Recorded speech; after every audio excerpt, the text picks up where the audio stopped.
Hi, welcome back to the C&T Auctioneers and Valuers YouTube channel. Today I'm going to feature some items that are coming up in our sale on the 4th of February. This is our fine Militaria auction. You can find details of how to bid and to view the full catalogue if you look in the information below on this video. First items I'm going to talk about today are these three rather fine Naval General Service medals. Now the first one we have here is a fine 2-bar example. Now this example has the very rare boat service action for 1814, which was the bombardment of New Orleans during the American War of 1812.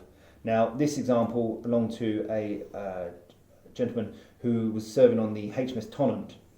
Now on HMS Tonnant at the time was 3 American prisoners. They went on and witnessed the bombardment on board ship of New Orleans, and that they wrote a poem which was titled The Star-Spangled Banner, which later became the American national anthem. The next item here is a rather fine miniature Naval General Service medal. Now this medal has the original bar for Trafalgar and is actually named around the rim, which is very unusual for miniatures, but it's a period naming. It's very, very nice. Now Trafalgar obviously is one of the most famous naval actions of British history, where obviously saw the demise of Lord Nelson during that battle, and was a real famous encounter where the British fleet destroyed the French fleet. The third medal we're going to show you here is another Naval General Service medal, but this example has the bar for St Vincent. Now, the battle at Cape St Vincent was one of the first major battles of the Anglo-Spanish War. Now, this next item I'm going to show you all relates to a small collection of items we've got in this sale, which all relate to the King and Queen's Bodyguard of Scotland, also known as the Royal Company of Archers. Now, this is a nice shoulder belt plate here, where you see it's got the insignia of the regiment on here. And this was basically the inferior, like the lifeguards of the royal family when they're in Scotland. Okay, this item we're going to show you now is very rare.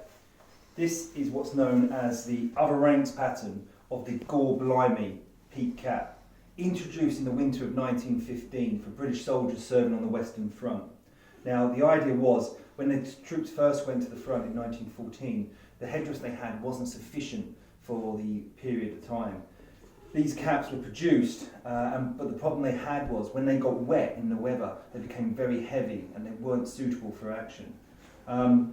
Obviously, these were soon replaced by the standard 1916 pattern trench cap, and then, of course, with 1916 became the introduction of the British steel helmet. So that was widely given to the British soldiers on the Western Front. So it made these caps pretty much obsolete for frontline service. But these what known as gor-blimey caps are very rare to find. So this example as well has got the original Royal Artillery cap badge on the front, and as you open it up inside, it has this blanket lining inside with the spiral pattern. This is very typical of all these caps, always had this type of interior. These caps got the name the gor-blimey basically because there's few different versions of the events, but some say that when a British officer first saw the troops wearing these caps, his expression was, "Gor-blimey, what are you wearing?" Other people say it was to do with the earlier British soldiers who'd served pre-World War I, and they were not overly impressed with the design and look of this cap. Very interesting item of World War I headdress. Okay, I'm going to show you this one now. Now this is a really, really nice World War II German Luftwaffe camouflage steel combat helmet. It's the model 1940 pattern, and you can just sort of see under the paint the original Luftwaffe decal. The helmet has a almost tropical / Normandy style camouflage finish, and again remains a lot of the paint. Inside still has the original leather liner and the original leather strap. Camouflage helmets are really sought after by collectors these days, and this is a really, really fine example. Is one of 3, in fact, what known as war art helmets. Now this obviously was done by an American soldier serving with the 3rd Division, and I believe he was in an engineers battalion of the 3rd Division. Now this helmet has been captured by the soldier, and he's artistically painted on all the places that he'd served and been through on his time during the European theatre of operations that he served. In here you can see it's got his name, so it's Private R.D. McLaren, and it's got VE Day, the Nazi flag, etc., and the painted division of his unit. Again, really, really nice, these helmets, because these tell the story of the man's service during World War II. Particularly, I really like these type of helmets. Again, nice example, still got the original liner inside and the original chin strap. Like I say, this is one of 3 of these type of war trophy helmets we've got in the sale. So again, if you have a look at the catalogue, you'll be able to see the other examples as well. In fact, we've got one showing up, if you can see, in the cabinet behind us here. That being an Austrian transitional helmet. Staying on the theme of World War II German headdress, I'm going to show you now this rather fine political leader's cap here. This is an early example with the black piping for the Kreisleiten. But what's really unusual about this one is it's got the original white top for the summer wear. Normally the black piping is for early caps, and this obviously has the more later insignia, which is probably carried on wearing it and put the later insignia on. Again, nice original early chin cords here, and the soft leather brown peak. Inside the cap, beautifully lined with the leather sweatband, celluloid diamond in here. No maker on it, but it is a celluloid diamond, so really just nice quality cap this. Do not see original summer pattern peak caps, very rare. Staying on the Third Reich type items, I'm going to show you this really rare and probably quite historically important. Now, this is the original vehicle flag of General Field Marshal von Blomberg. Now, von Blomberg was the head of the German army pre-World War II, and he was got rid of by Adolf Hitler just before the outbreak of World War II, basically because he married a lady that they said was a prostitute. It's quite an interesting history if you read the full history of von Blomberg. Again, if you look in our catalogue, we have quite a long, in-depth description about von Blomberg. Now, this flag can only have ever been given to von Blomberg. There was no one else that held this rank, because the rank was changed once he was got rid of. So this really is undeniably belonged to von Blomberg, a real historically important item. Now, the last Third Reich item I'm going to show you today is this quite interesting and a bit poignant really for us here in England. This is an original German board game produced for a child in the 1930s. Now, on the board you can see it's real artistically done, and it shows German planes attacking London. You can see some of the London sites here, Tower Bridge, etc. And of course, unfortunately, you can see a Spitfire Hurricane being shot down over the burning London skyline. Now, inside it does contain all the original pieces, including the original little figure pieces that move around the board, dice and counters, and of course the original board.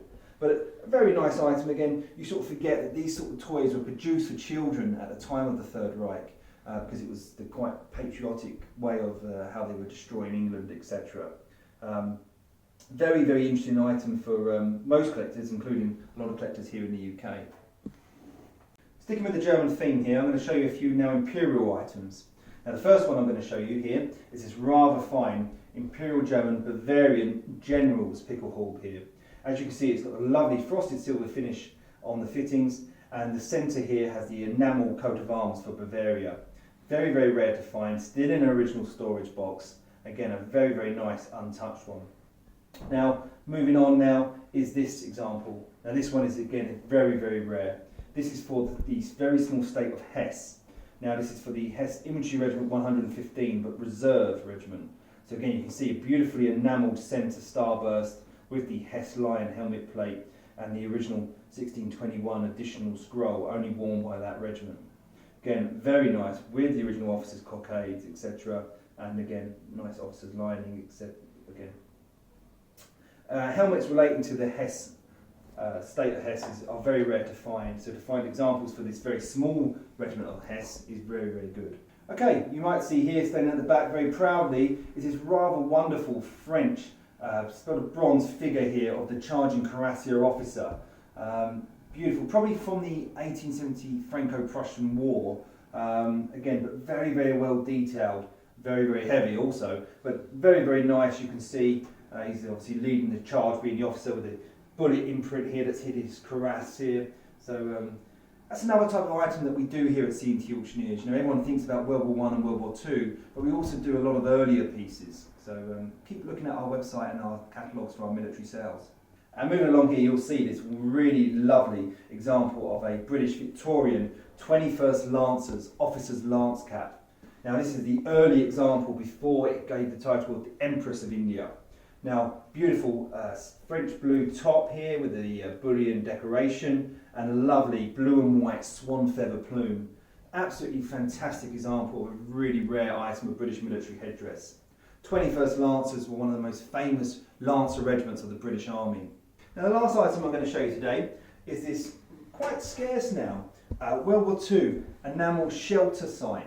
Now these would have been put up around, especially in London, places like that, to show people where there's a shelter they can go to when the Luftwaffe are attacked for an air raid. Now, Homefront items from World War II didn't used to be that well collected, but now there's a real strong following for them.